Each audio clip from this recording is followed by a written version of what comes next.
Salut, c'est Shaman de Ludovox. On est samedi, deuxième jour ouvert au public au Festival de Cannes. Je suis avec Monsieur Fall du site web TrickTrack TV, TrickTrack.net, pardon, que je pense beaucoup de gens connaissent. Bonjour Monsieur Fall, comment allez-vous? Bah, ça va plutôt pas mal. J'aime bien quand vous faites ça, moi, à Ludovox. Ouais, salut, c'est Monsieur Fall, j'aime bien ça. On voulait faire des petites vidéos, on a acheté l'espèce de visière en plastique pour dire que les gens au bureau du coup se protégeaient contre mes attaques de doigts. Ouais. Bon, finalement on a développé une petite personnalité, pour l'instant c'est discret, c'est avec le doigt. Voilà. Est-ce que Est-ce que vous pouvez est-ce que tu peux nous parler un petit peu de TrickTrack? Nous dire, comme on présente, là je t'interview par rapport au fait que tu es jury dans le festival, au Festival de Cannes pour l'As d'Or, mais du coup ça nous intéresse aussi de savoir dans le monde du jeu, même si je pense que beaucoup de gens n'ont pas besoin que tu te présentes, ça nous intéresse que tu me parles un petit peu de TrickTrack. Qu'est-ce que tu veux que je te dise sur TrickTrack? À quoi ça sert? Ou non Écoute, TrickTrack est né de la volonté, parce que c'est assez vieux, ça a plus de 15-16 ans. Nous étions des joueurs, il n'y avait quasiment plus aucun média papier qui parlait de jeux de société.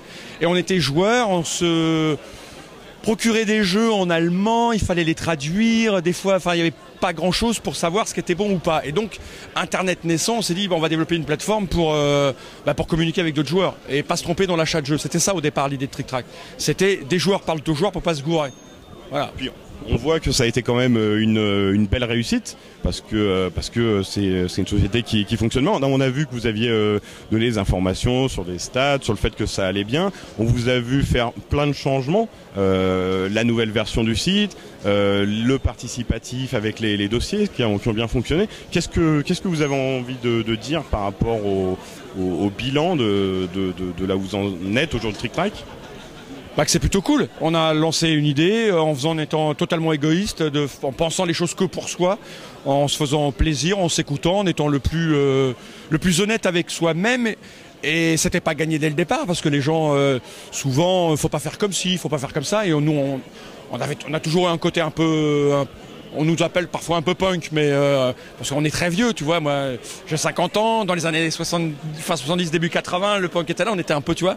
Donc, on a fait un truc comme il nous plaisait en partant du principe que au bout d'un moment il y a forcément des gens qui allaient être comme nous et penser comme nous et adhérer, et on est content de constater que ça marche. Voilà, ça marche. On a été confronté à des tas de remarques négatives sur la gestion du forum par exemple. On a souvent reproché la gestion de notre forum.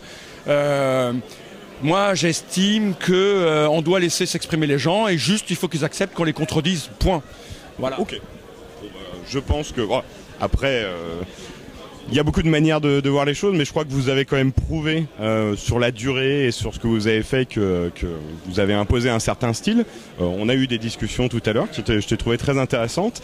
Et puis moi je trouve qu'en tout cas, je tiens à dire quand même que on a tous été TrickTrack. Moi en tout cas aujourd'hui, j'ai créé Ludovox avec un certain nombre de personnes, mais faut quand même dire qu'à la base, on est TrickTrackien. Donc vous nous avez donné l'envie aussi de créer quelque chose. Donc en tout cas, merci aussi. On espère que... Et alors, j'ai vu aussi qu'au salon, donc, vous avez fait un petit magazine papier. On va peut-être dire rapidement, est-ce que vous voulez en parler et puis nous dire est-ce qu'il y en aura d'autres? Sur le fait qu'il y en aura d'autres, absolument aucune idée.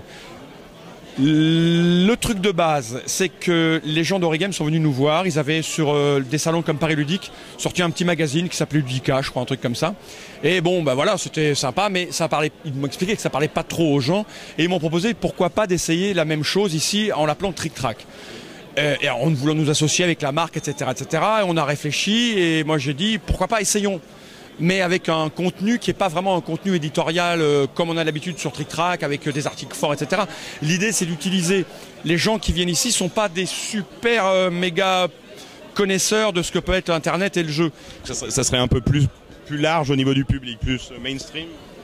Ouais, le grand public, pour moi ça veut rien dire, mais on va dire mainstream. Et donc l'idée c'était que comme les gens viennent ici et savent pas vraiment forcément ce que c'est que l'univers ludique, c'est qu'ils aient un petit document qui les aide à parcourir les allées, sur lesquelles il y a marqué TrickTrack, et puis qu'après ils viennent chercher des informations sur TrickTrack. C'est ça l'idée de base. Alors en faire d'autres, pourquoi pas, parce qu'il y a d'autres salons, il y a Paris et Ludique, il y a tout ça. Ils vont faire le bilan de ce que ça leur a coûté, parce que ça a coûté de l'argent, il faut l'imprimer. il a fallu payer les gens qui l'ont maquetté, etc. Donc on va faire un bilan et après on va étudier. Moi je trouve que c'est extrêmement bien fait, ils ont fait un super chouette travail. Je trouve que c'est très utile par rapport aux attentes du salon. À voir si ça a une utilité ailleurs. Je sais qu'il y a des boutiques qui nous ont dit « Ah putain, sur le comptoir des boutiques, ça serait cool ». En vérité, je l'ai écrit dans un article qui était sur TrickRack, le premier poisson d'avril qu'on a créé en 2002, je crois, ou 2001, c'était un magazine TrickRack. Parce qu'il existait Allociné qui venait de se monter, et j'avais vu Allociné sur les comptoirs des cinémas. Et je m'étais dit, ça serait super pour attirer les gens vers... Donc, c'est pour ça qu'on a lancé cette chose et je trouve que c'est plutôt pas mal réussi. Ok, bah on va voir, hein. Puis on va suivre ça pour voir si ça se reproduit. Alors sur un autre registre, par rapport donc à Monsieur Fall, donc membre du jury de l'As d'Or, est-ce que vous pouvez un petit peu nous parler de la sélection? Alors il faut savoir que j'ai déjà interviewé Léonidas, Hélène, etc. On va pas forcément revenir sur tout. Est-ce que vous pouvez juste nous dire ce qui vous a plu dans cette sélection de l'année? Est-ce que vous, il y a des jeux qui vous ont particulièrement plu? Est-ce qu'il y en a qui sont un petit peu, vous êtes déçus de ne pas avoir vu au final, soit dans la nomination, soit dans les prix? Alors moi j'ai aucune déception, jamais, parce que pour être déçu il faut des attentes et je ne vis pas d'espoir ou de trucs, donc je suis jamais déçu. Je trouve que les gens qui sont déçus c'est triste quoi, parce que il y a des trucs plus importants que d'être déçu par un jeu qui est pas dans une sélection. Enfin pour moi ça n'a pas de sens. Donc j'ai aucune déception. Je trouve tous les jeux sélectionnés, ils méritent leur place. Après les gens me connaissent un petit peu, je suis un joueur de gros jeux essentiellement, donc je suis content que Five Stripes soit sélectionné, je suis très content qu'il ait gagné, j'ai adoré Deus, mais il y a un moment pour moi, Deus ou Five Stripes, au niveau du plaisir que je prends, c'est la même chose, c'est des détails, c'est des micro-détails, après il faut que ce soit l'un ou l'autre qui gagne. Et vraiment, je ne peux pas avoir de déception, je suis ravi que tous ces jeux soient dans la sélection, même... Je ne joue pas vraiment au jeu pour enfants, j'ai joué au jeu qui était sélectionné, mais que ce soit l'un ou l'autre, je fais confiance à mes camarades. Catherine Vatim est très bonne sur les jeux d'enfants, elle a sélectionné, je valide. Elle aurait mis une grosse bouse, vraiment que je trouvais insupportable, j'aurais tiqué, mais c'est pas le cas, c'est jamais le cas. Tous les jeux qui sont sélectionnés sont très bons. Donc non, j'ai aucune déception, chacun mérite ce qu'il a gagné. Et évidemment que je suis plus un joueur de Five Stripes qu'un joueur de la chasse au Gigamon. Mais voilà. Justement par rapport à toute cette production de nouveaux jeux, alors moi je suis un petit peu plus jeune, j'ai un petit peu moins d'expérience dans le milieu du jeu. Je rencontre souvent des gens qui me disent c'était mieux avant. Moi personnellement j'ai des jeux qui étaient dans ma ludothèque il y a 10 ans et il y en a certains que j'ai gardés quand même, mais je rencontre beaucoup de jeux que finalement remplacent ces anciens jeux progressivement, parce que je trouve qu'il y a des sensations assez similaires, mais finalement j'ai l'impression qu'il y a eu plus de travail. Est-ce que c'est peut-être lié à la professionnalisation? Est-ce que vous vous retrouvez là-dedans, ou il y a des vieux jeux qui restent, c'est indétrônable? Jeu indétrônable. Alors, je vais encore redire ce que je dis régulièrement et qui peut parfois peut-être choquer. Moi, dans le jeu de société, c'est société qui me plaît. Je me fous. Moi, ce que je veux, c'est être à table avec des gens.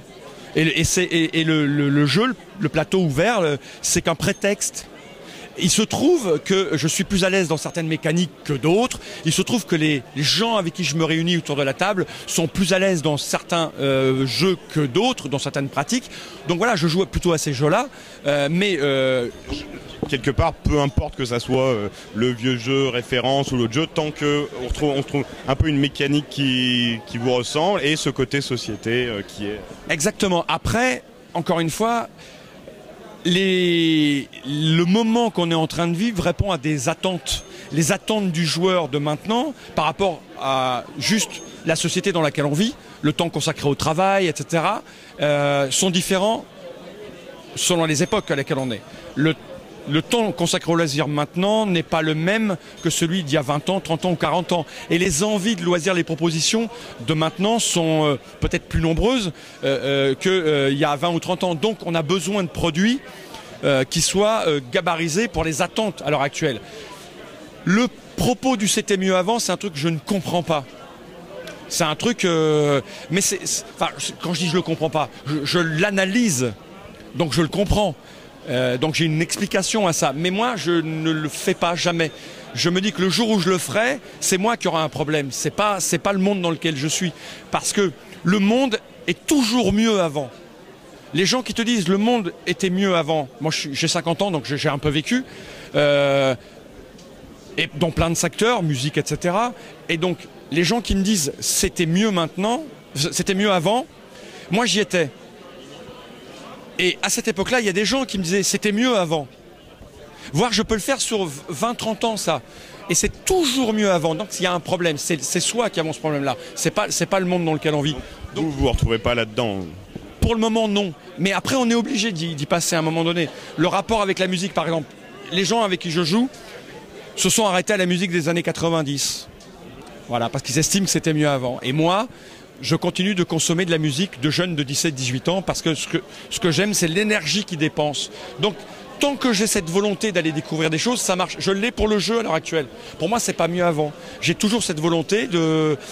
Je ne sais pas d'où ça vient, mais voilà, c'est comme ça. Donc je trouve que c'est de vivre dans le présent aussi. Donc moi je trouve ça tout à fait compréhensible. Je me retrouve pas non plus dans le c'était mieux avant. On a des discussions infinies sur des forums, sur Internet, sur Twitter.